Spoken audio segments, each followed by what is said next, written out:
오늘은 이제 봄이 시작됐잖아요. 춘분도 지나고. 그래서 저도 옷을 봄처럼 입어봤습니다. 어떻게 잘 어울리시나요? 환자들 중에 이런 분들이 많아요. 방광염 증상이 분명한 것 같은데 병원에서 검사를 받으면 정상입니다라는 말만 듣는 경우가 상당히 많이 있어요. 실제로 영국의 소피 해리스라고 하는 여성도 그랬습니다. 16살 때부터 방광이 마치 노인처럼 망가진 느낌 속에 살았다고. 방광이 비어 있어도 하루 종일 소변이 마려운 느낌이 들고 아랫배와 골반 통증이 24시간 계속 이어지는 거예요. 그런데도 소변 검사만 했다면 늘 정상이었다고 합니다. 의료진은 소피가 병원에 갈 때마다 스트레스나 불안 문제일 거라고 말만 했다고 하는데 7년이 한참 흐른 뒤에야 진짜 원인이 드러났어요. 바로 방광통증 증후군이었다는 거죠. 방광통증 증후군이라는 거는 방광에 소변만 차기만 했다면 통증이 생기는 거예요. 사람의 삶의 질이 완전히 바닥으로 떨어지죠. 근데 이런 일들이 생각보다 드문 사례가 아니에요.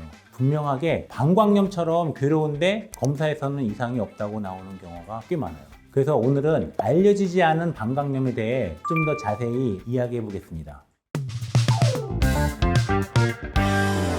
원장님, 그러면 방광염 검사를 받았는데 방광염이라고 진단을 받지 못하는 이유가 뭘까요? 보통 이제 병원에 오시면 환자의 증상을 청취하고 방광 쪽의 문제면은 소변 검사를 하게 돼요. 소변 검사 결과를 보고 진단을 하거든요. 대부분의 방광염은 세균 감염이 가장 큰 원인이에요. 80% 이상이 대장균인데요. 대장균이 어디서 왔냐 따져보면 항문에서 와요. 근데 항문에 있던 균이 회음부 쪽에 이상이나 아니면 면역력 저하나 씻을 때 변이 남아있거나 그러면은 균의 일부가 질로 들어갑니다. 질로 들어가서 질의 염증을 유발시키고 성관계를 하거나 아니면은 질 분비물이 나왔을 때 그 밖으로 또 나오게 돼요. 그랬을 때 요도하고 질이 가깝기 때문에 대장균이 요도를 통해서 방광으로 들어가게 되면은 방광염을 일으키게 되는 거예요. 근데 실제로 방광 안에 균이 있어도 소변 검사에서 발견되지 않는 경우가 있어요. 예를 들어서 세균이 방광의 점막 안쪽으로 파고 들어가는 경우가 그러한 경우입니다. 이렇게 되면 소변 검사에서는 균이 잘 안 잡히지만 환자는 계속해서 소변이 자주 마렵거나 아랫배가 통증, 배뇨장애, 특히 이제 잔뇨감이 나타난다는 증상들입니다. 또 하나는 검사를 할 때 이미 균이 일부 씻겨나간 경우도 많이 있어요.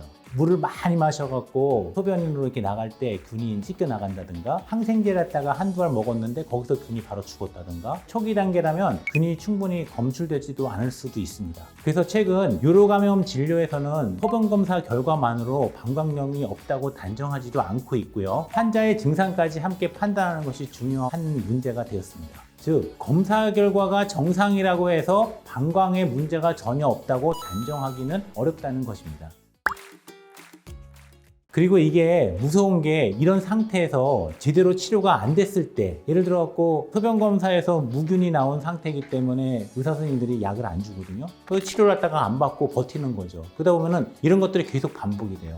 이 방광이라고 하는 조직은 처음에 염증이 생겼을 때 인지를 제대로 못 해요, 우리가. 비슷한 장기가 또 있는데 간이에요, 간. 간 같은 경우에는 황달로 많이 오거든요. 무력감에 피곤하고 피부가 누렇게 떠요. 그래서 얘는 간이 안 좋구나 이렇게 생각을 하는 거죠. 근데 이미 이런 증상이 나타났을 때는 간의 염증이 70% 이상 진행이 됐다, 이렇게 보시면 되고요. 방광도 똑같아요. 70%의 기능이 상실되고 나서야 배뇨통이 생기고 또 오줌이 너무 자주 내려와요. 이럴 때는 방광도 70%가 망가졌다. 그래서 이게 되게 중요한 요소입니다. 치료가 되지 않으면 습관성 방광염이라고 보통 얘기를 해요. 재발성 방광염으로 일으킬 수 있는데요. 의학적으로 보면은 1년에 3번 이상 방광염이 걸리거나 아니면 6개월 안에 2번 이상 방광염이 반복되는 경우를 재발성 방광염, 습관성 방광염이라고 보통 얘기합니다. 이렇게 되는 이유는 처음에 생긴 방광염이 완전히 해결되지 않았거나 균이 방광 조직 안에 남아 있다가 다시 증식하기 때문이에요. 그래서 증상이 조금 좋아졌다고 치료를 중단한다면 다시 또 방광염이 재발되는 거죠. 여기 보시면은 여성들의 이렇게 자궁이 있는데요. 자궁의 바로 위쪽에 여기 방광이 존재해요. 방광이 이렇게 있어서 여기 관략근이 이렇게 있고, 여성들의 이렇게 질이 이렇게 준비되어 있다면은 요도는 이렇게 나갑니다. 이렇게 입구가 있고 이렇게 입구가 있고, 그랬을 때 이 방광 표면이라는 게 이렇게 해서 내막의 점막층 자체가 깔끔해야지만은 전체가 한꺼번에 다 수축이 가능해요. 그래서 전이차가 플러스 마이너스 되면서 플러스에서 마이너스로 이동하잖아요. 그러면서 꽝 수축이 되는 거죠. 그런데 여기서 이 내벽이 만약에 멀티플하게 손상을 입었다 하면은 어떤 현상이 이제 벌어지냐면요. 여기 방광을 갖다가 이렇게 해서 단면을 갖다가 살펴보면은 여기가 이제 이렇게 흠집이 나게 되거든요. 흠집이 나게 되면 방광에는 방광 상피세포가 있어요. 점막층이. 이렇게 점막층이 되게 여러 겹으로 되어 있거든요. 방광에는 약간 특이한 것 중에 하나가 일반 세포에 없는 층이 따로 있어요. 글리세린이라고 해서 이제 보호막을 해주는 코팅층이 존재해요. 코팅층이 여기에 이제 이렇게 존재를 하게 됩니다. 에그층이라고 얘기를 하거든요. 소변에는 독소가 상당히 많아요. 독소가 많아서 노폐물을 피부에다가 이렇게 얹어 놓으면은 반나절도 안 돼서 피부가 뻘겋게 변해요. 그러니까 이 독소가 오는 거를 얘가 증상을 얻게끔 이렇게 반사를 시켜주는 거예요. 반사를 시켜주고 요 밑에 간질이라고 하는 부위가 존재를 하고요. 그리고 이 맨 밑에 기저막, 베이스멘털 몬브레인에서 기저막이 존재하거든요. 하고 요 중간층을 간질층이라고 얘기해요. 간질층. 그런데 방광염이 생기게 되면 여기가 조금씩 이렇게 손상을 갖다가 가해줘요. 또 생겼다 없어지면 또다시 퍼지고 점점 깊어지는 거죠. 깊어지다 보면은 이 개그층이 없어진 때 소변은 여기를 갖다가 자극을 하게 되는 거예요. 여기다 자극하게 되면 여기서 이게 통증이 발생돼요. 아주 심각한 통증이 발생됩니다. 이걸 바로 간질성 방광염이라고 보통 얘기했다 하죠. 아까 그 소피라고 하는 그런 환자 같은 경우에도 이 경우였어요. 옛날에는 진단이 이게 안 됐기 때문에 치료가 없었는데 지금 이게 진단이 됩니다. 첫 번째로 이제 해줄 수 있는 게 뭐냐면은 보호막을 다시 형성시켜 주는 거예요. 두 번째가 세포를 재생시켜줘요, 재생. 세 번째로 이 면역력을 강화시켜 주는 거예요. 이렇게 하면은 이게 간질성 방광염이 또 치료가 되는 거예요. 그러면 간질성 방광염 말고 일반 방광염은 저까지는 안 가는 거고 일반 방광염은 여기에만 염증이 생기는 거예요. 요 부위만. 그래서 이제 개그층이 금방 복구가 되기 때문에 염증을 없애주면은 이제 일반 방광염은 금방 치료가 되는데 방광에 통증이 생겼다 그러면은 여기가 문제가 돼요. 그래서 이제 간질에 생겼는지 표면에 생겼는지 이게 굉장히 중요한 겁니다. 원장님 그러면 소변 검사 말고 제대로 방광염을 진료받는 검사가 따로 있을까요? 방광염은 소변 검사로 보통 제일 많이 진단을 해요. 근데 이제 추가 검사가 필요한 경우도 간간히 있어요. 처음에는 이제 환자의 증상, 병력 측정이죠. 어떤 증상이 있는지를 먼저 청취를 듣고 두 번째가 이제 소변 검사를 해요. 그러니까 RUA라고 보통 얘기하는 소변 검사를 하게 됩니다.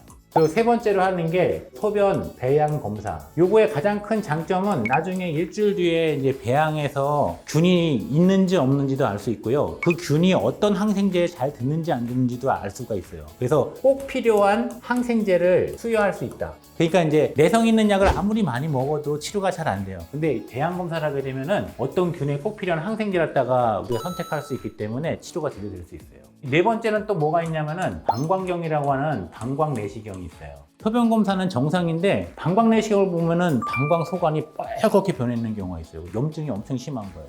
환자가 방광에 대한 내구성, 방광에 염증이 조금만 있어도 증상이 나타나는 환자가 있는 반면에 엄청 많이 염증이 퍼져도 증상이 없는 환자들도 있어요. 사람마다 다 틀리거든요. 그랬을 때 이 방광 내시경을 보게 되면은 거의 진단을 하게 됩니다. 다섯 번째로는 방광 초음파 검사가 있어요. 방광 초음파 검사는 방광이 이렇게 보이거든요. 방광에서 보통의 경우가 이렇게 정상적으로 갖다가 잘 그려져야 되는데 이게 쭈글쭈글해지거나 여기가 막 튀어나오는 것처럼 보여요. 이러면 이게 방광에 염증이 생긴 거고 초음파를 봤을 때 또다시 하나 좋은 거는 이 상피세포 두께가 있거든요.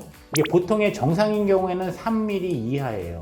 이 두께가 3mm가 넘어가면 이거는 방광에 염증이 생겼다는 거를 시사하는 어떤 정확한 진단 툴이 또 될 수 있거든요. 그래서 정확하게 어떤 병변인지 그리고 내가 진단을 정확히 함으로 인해서 고생하지 않고 치료를 받을 수가 있는 거죠. 방광염 증상이 자주 반복되거나 오래 지속된다면 단순한 소변 검사만으로 판단하기보다는 이러한 그 추가적인 검사를 갖다가 이용해서 진단을 받는 것이 중요합니다.